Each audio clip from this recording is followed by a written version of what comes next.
Bon alors, j'ai pas trop ôté facilement, il y a de la poussière. Non, je déconne. Non, bon bah la pâte thermique elle a séché, je comprends pourquoi il redémarrait constamment, ce petit cuculé.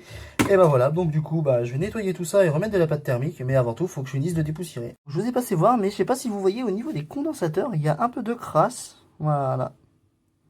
Donc voilà, donc de la crasse que j'ai enlevée avec de l'alcool isopropylique qui est juste ici. Donc ouais, ça a un ravage parce que j'ai passé un petit coup dessus. Et d'ailleurs, il y a un condensateur qu'on doit retirer. Voilà, donc les condensateurs, on va dire qu'ils sont à peu près propres, même s'il va peut-être falloir les changer d'ici quelques années. Bon, je vais pas les changer maintenant, hein, je les changerai plus tard. Donc comme vous voyez, j'ai tout raccordé, et voilà. Donc j'ai mis la carte graphique, tout ça, j'ai bien nettoyé, mais maintenant, ben, on va faire place au disque dur que j'ai récupéré dans ma boîte à disque dur. Boîte à disque dur qui a pas mal de HDD comme celui-là, qui est un Seagate Medialist. Ah mais il est vieux celui-là. Et un qui doit être encore vivant à l'heure actuelle, mais qu'on verra plus tard. Un Western Digital Caviar 2200. Regardez-moi cette beauté de vieillesse. Celui-là, il date des années 90, si je me trompe pas. Il doit être... On n'a pas précisé en plus.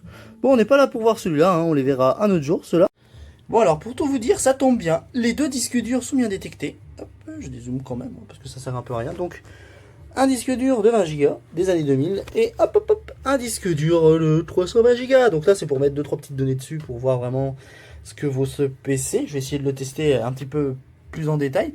Donc voilà, donc maintenant ce que je vais faire, je vais démonter le lecteur CD HP, et puis on verra ça plus tard.